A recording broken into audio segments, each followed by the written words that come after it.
Daughter came to me on a Tuesday. She had brought her husband, which told me everything before she even opened her mouth. I had made tea. I always make tea when I don't know what else to do with my hands. She sat down at my kitchen table, the same table where she had done her homework for 12 years, where we had eaten 1,000 dinners, and she looked at me the way you look at a problem you've already solved. "Mom," she said, "we've talked about this." They hadn't talked to me about anything.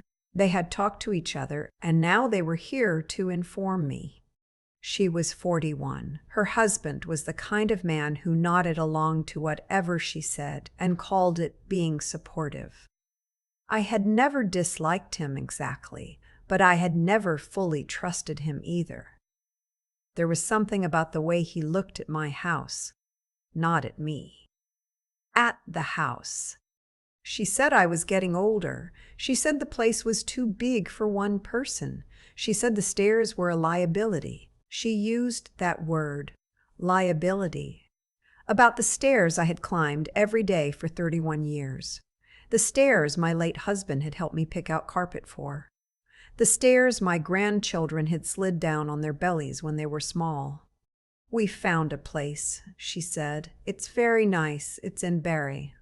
There's a garden." Barrie. I lived in Guelph.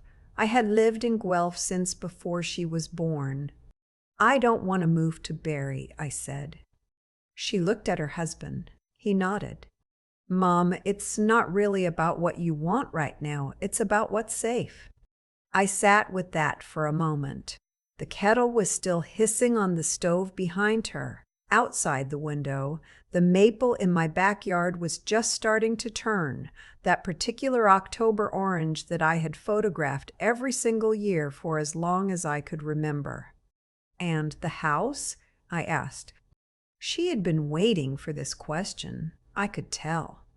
"We think we should list it in the spring," she said. "The market's still decent. You won't need the space, and frankly, the upkeep costs alone." "It's my house," I said. "Mom," she said it gently, carefully, the way you speak to someone who doesn't quite understand. "Of course it is. But it's a lot of responsibility. You're 68. You shouldn't be worrying about furnaces and roof repairs, and I've been managing this house for 31 years. You had Dad." And there it was. There was the real sentence underneath all the other sentences. You had Dad, and now you don't, and so you are diminished. You are a fraction of what you were. You are a problem to be managed. I did not say any of that. I poured my tea and I let her keep talking, and she did keep talking for another 40 minutes about proximity to medical services and property taxes and the emotional burden of upkeep and a dozen other things that all meant the same thing. "We have decided, and we are here to tell you." When she left, she hugged me at the door. Her husband shook my hand. He had not spoken a single word the entire visit, just sat there lending her his presence, his silent agreement, his nod. I stood on the porch and watched them back out of the driveway, and then I went inside and sat down in the chair by the window, my husband's chair, the one I still thought of as his, and I looked at the maple tree and I thought about what I actually knew, legally, about my own life. I didn't know much. That was the honest answer. My husband had set up a will years ago. We had done it together at a lawyer's office on Gordon Street, signed everything, filed it away, and I had not thought much about it since. My husband had handled most of the financial things. Not because I was incapable. I had worked as a bookkeeper for 22 years, but because he had enjoyed it, and I had let him, and then he was gone, and I had spent the first year just trying to remember how to eat regularly and sleep through the night. I knew the house was mine. I knew that much. His name had come off the deed when he passed, and mine was the only name on it now. I knew that my daughter could not make me sell my house. She had no legal authority over me. I was not incapacitated. I was not incompetent. I was a 68-year-old woman who sometimes forgot where she put her reading glasses, but that was not a medical condition. What I did not know was whether my current will, the one we had signed together all those years ago, still reflected what I actually wanted. My daughter was my primary heir. We had written it that way because she was our only child, and it had seemed straightforward. But things that seem straightforward have a way of revealing their complications. I called my friend the next morning. We had known each other since our children were in primary school together, and she had gone through something similar 2 years earlier. Her son had tried to convince her to sell her condo in Hamilton and move closer to him in Calgary. She had not gone. She had stayed, and she had, in her words, gotten her paperwork sorted. I told her what my daughter had said. She was quiet for a moment, and then she said, "Have you talked to a lawyer?" I had not. "Talk to a lawyer," she said, "not to fight with her, just to know where you actually stand. You'd be surprised how much better you feel when you know the rules of the game." She gave me the name of a woman she had used, an estate lawyer on Woolwich Street, who had, apparently, the very useful quality of speaking to older clients as though they were adults. I called that afternoon and made an appointment for the following week. I did not tell my daughter. The lawyer's name was something I won't share here, but her office was small and smelled like coffee and old books, and she shook my hand when I came in and pointed me toward a chair and asked if I wanted anything to drink. She listened to me without interrupting. When I finished, she asked a few careful questions about my health, about my finances, about the exact nature of what my daughter had said and how she had said it. "First," she said, "your daughter has no legal authority to compel you to do anything. Not sell your home, not move to a care facility, not change your banking arrangements. She is not your power of attorney, is she?" She was not. We had never set that up. My husband and I had always assumed we would be each other's, and after he died, I had simply not gotten around to updating it. "That's something we should address," the lawyer said, "not because your daughter is a threat necessarily, but because right now you have no one designated to act on your behalf if you ever truly needed it. That's a gap." She explained the documents I should have in place: an updated will, a power of attorney for finances assigned to someone I trusted completely, and she said this carefully, someone whose interests were aligned with mine, not with their own expectations about your estate, an advance directive for health care so that my own wishes were on record. "What you're describing," she said, "is a situation where your daughter has made certain assumptions about what will happen to your assets.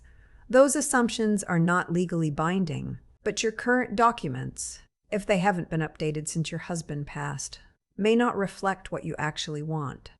I asked her what my options were. She told me that I could do nothing, which was legally fine but left me vulnerable to pressure. I could simply continue saying no, which was also my right, but which was exhausting and provided no protection.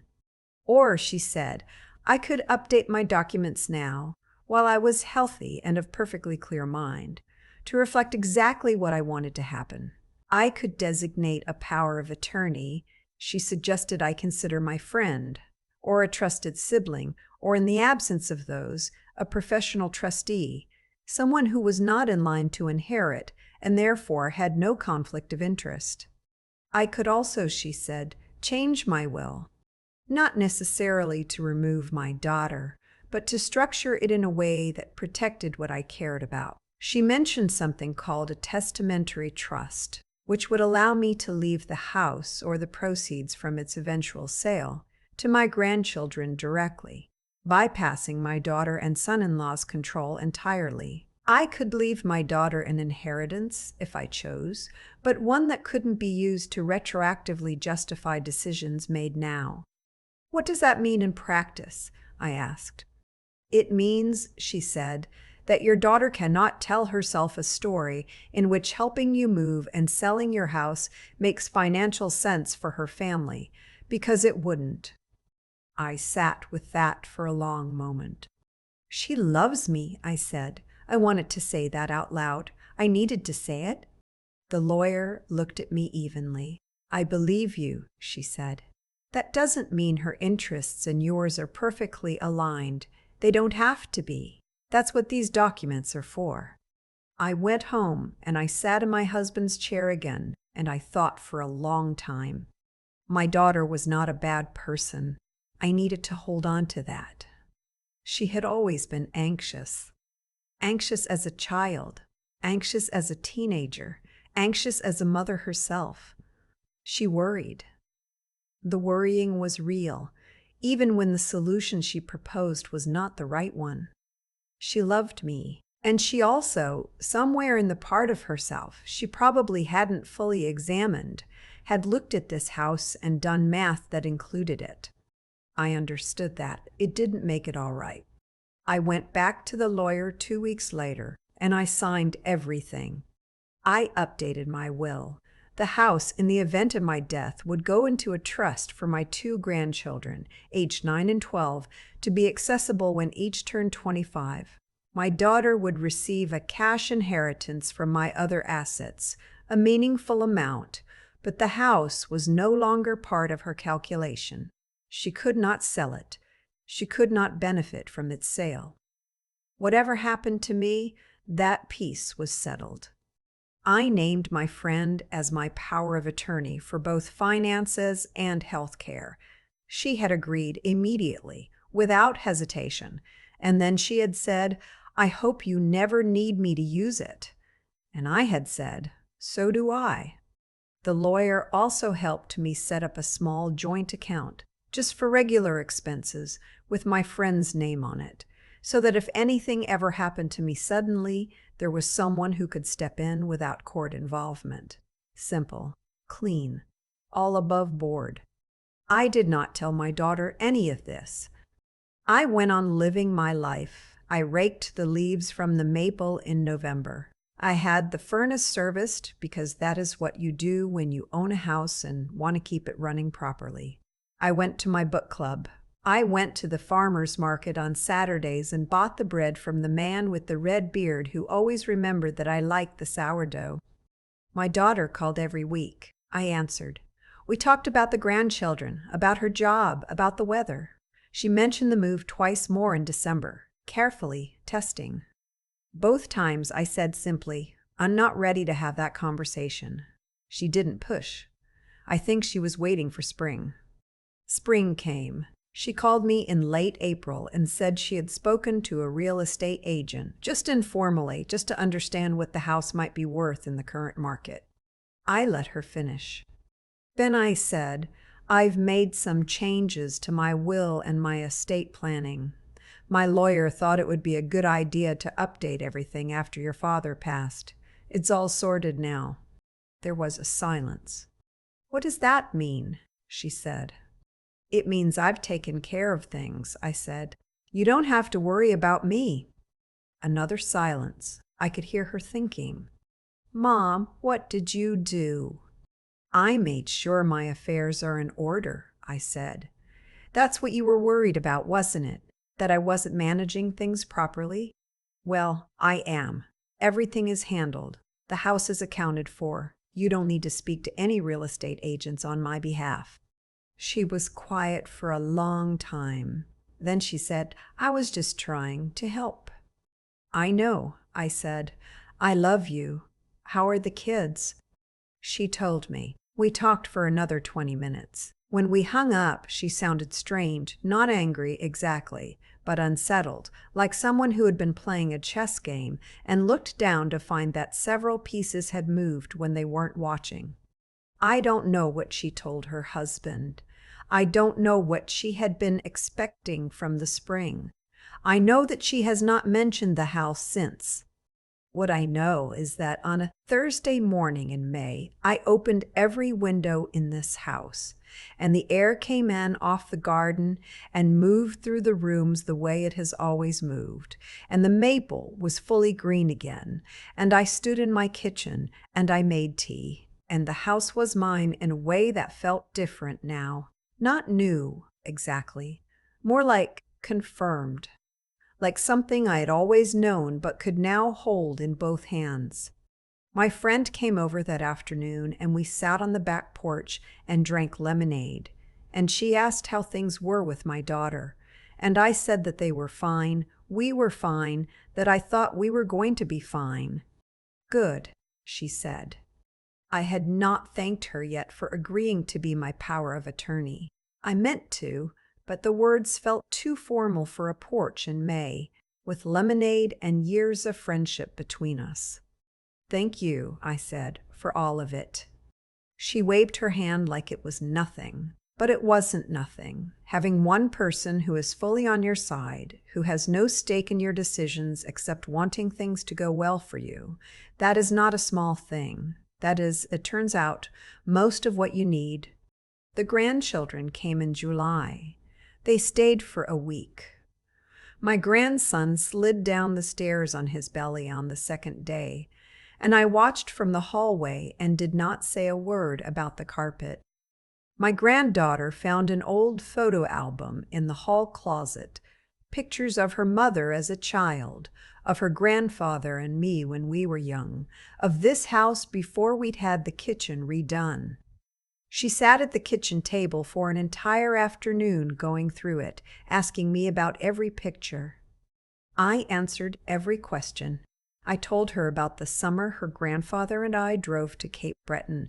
I told her about the winter the pipes froze and we had no water for 4 days, and somehow we thought it was funny. I told her about the day her mother was born, how her grandfather had driven too fast and then apologized to every other driver on the road, even though there was no one to hear him. She laughed at that. She looks like him a little around the eyes. The maple is starting to change again now. It's that time of year. I photograph it every October, have for as long as I can remember, and I photographed it this year too. I will photograph it next year, and the year after that, God willing, from the same window, in the same house which is mine, which has always been mine, which will be my granddaughter's one day when the time comes, as it will, as it does. Until then, the stairs are not a liability. They are just stairs, and I am just a woman who climbs them every day without any help at all. There's a particular kind of loneliness in being managed by someone who loves you. That's the part I keep coming back to. My daughter wasn't cruel. She didn't show up at my door with bad intentions. She showed up with a plan, which in some ways is harder to push back against because a plan looks so much like caring. But I've learned slowly, and not without some pain, that love and respect are not the same thing. You can love someone and still not see them clearly. You can love someone and still, without meaning to, begin treating their life as a logistical problem you've been assigned to solve. What saved me wasn't anger. I want to be clear about that. I didn't win anything by fighting. I won, if winning is even the right word, by thinking clearly at a moment when I could have fallen apart. By asking the right question, not how do I stop her, but what do I actually know and what do I need to find out? That distinction matters more than people realize. When we're frightened or hurt, we react. We dig in. We make it about who's right. But the moment I sat down with a lawyer and started asking real questions about my own situation, my own documents, my own rights, my own options, everything shifted. Not because I became powerful in some dramatic way, but because I stopped being passive. I stopped waiting for someone else to define what my life was going to look like. That's the thing about getting older that no one prepares you for. The world starts to make certain assumptions. People begin to speak about you in the third person while you're still in the room. And if you don't know your own ground, legally, financially, practically, those assumptions can quietly become reality. Not because anyone forced you, because you didn't know you had a say. I had a say. I'd always had a say. I just needed someone to lay out the rules of the game clearly enough that I could play it. My friend was part of that too, and I don't think I fully said what that meant. She didn't offer me sympathy. She offered me a name and a phone number and the quiet confidence of someone who had been through something similar and come out the other side intact. That's a different kind of help. It requires a certain decency, a real concern for another person's dignity, not just their comfort. I think about the three things that actually carried me through this. There was doing the right thing, not punishing my daughter, not cutting her out in anger, but being honest about what I wanted and making sure it was protected. There was thinking it through, not panicking, not assuming I was helpless, but genuinely working out what the facts were and what my real choices looked like. And there was staying steady, continuing to show up for my life, my book club, my Saturday market, my October maple, while everything else was uncertain. None of those things are complicated, but they're easy to lose when you're scared. I'm not scared anymore. The house is exactly what it has always been, walls and light, and 31 years of a life I built with someone I loved. It will be my granddaughter's someday, held in trust until she's old enough to understand what it means. That thought makes me feel something I don't have a single word for. Settled, maybe. Complete. The stairs are still just stairs, and I still climb them every morning all on my own.